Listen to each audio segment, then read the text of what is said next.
Good morning mga ka-OFW. Good morning po. Happy Tuesday po everyone. Ngayon po, start naman po tayo pag-prepare na ng lulutuin para sa ating mga amo po. Ikaw po. Ayan po. Yan po ay isa para sa amo kong babae. Yan ang kanyang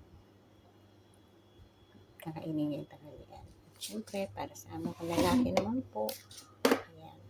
Nag-steam po tayo half-boiled egg. At syempre, kung ano, is bread po. Toast bread. Yan po ang kanya ngayon tanghalian. Magkaiba po ang kanila ngayon kakainin mga guys. Ganyan po talaga sila. Magkaiba ang kinakain minsan naman okay. Pero isang oras.